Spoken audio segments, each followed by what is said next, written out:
Fastest woman in Canada. Most can only dream of such a title.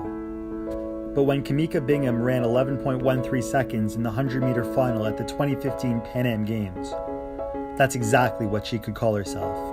Just to know like you were the representation of being the fastest in Canada for a whole nation. There's so many amazing athletes in Canada that it was like, oh my God, me? Like, I'm the fastest, I'm the best representative of Canada. It was like something I dreamed of as a kid. In 2016, Bingham represented Team Canada at the Olympic Games in Rio.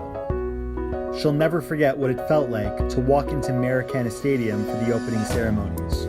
It's like, you cannot prepare yourself for that. Like, I try to mentally visualize what it would be like to go out there and, you know, see the crowd and knowing like you're at the Olympic Games, but you can't prepare for it. It just kind of happens, and then all that adrenaline and just knowing that there's millions of people watching, knowing that no matter what, if you do your best, Canada's proud of you. And it's honestly like, you can't wrap it into words. It's like that moment is like you have no control over it, and you're just overwhelmed with joy, excitement, you just want to go. It was one of the best experiences of my life to wear that.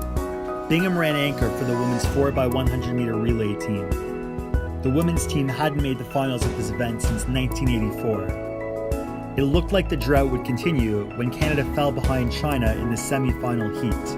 Team China was about 5 meters ahead of us, and I actually ran the fastest leg that I've ever ran in Canada and for myself, even though that was probably one of the most difficult seasons for me because I was dealing with an injury, and I managed to catch up the 5 meters and out-dip Team China to make it into the finals. And to celebrate that with Team Canada and just knowing like we made the finals and no one predicted us to was beyond, like, it was like, oh my gosh, it was breathtaking. It was like a moment that it felt like we won even though we didn't. And yeah, just to know that I could help my team get Canada in there to be the best of the world was everything.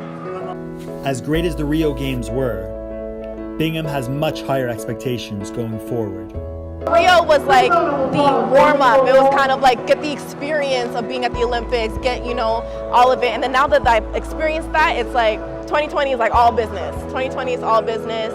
You know, I'm gonna be 26th at Games. That's like the peak, that's like the start of where athletes are at your strongest, your fastest, in your mid-20s. So that is the Games where, you know, I definitely want to be on that podium in the 100 meters, you know, definitely anchoring the women's relay on the podium as well.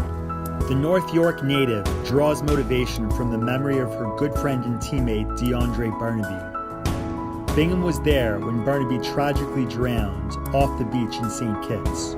I think, you know, being there in that moment when he did pass away, he taught me to just to finish strong in my races and in the race of life, everything. And I made a promise that day that I was going to do everything that he couldn't get the opportunity to do. So when I'm in practice and I want to complain, or, you know, when I'm a little tired or I feel like I want to give up, I just always think about how he finished strong, how he always, it didn't matter about how he started, it was always about how he finished. And that was something that really helped me, and I think it really helped me for the Rio to, you know, finish strong and help Team Canada, and I want to continue to do that for every race I do. And just honestly, like, just carry him with me and be able to tell the world about him because he impacted me so much.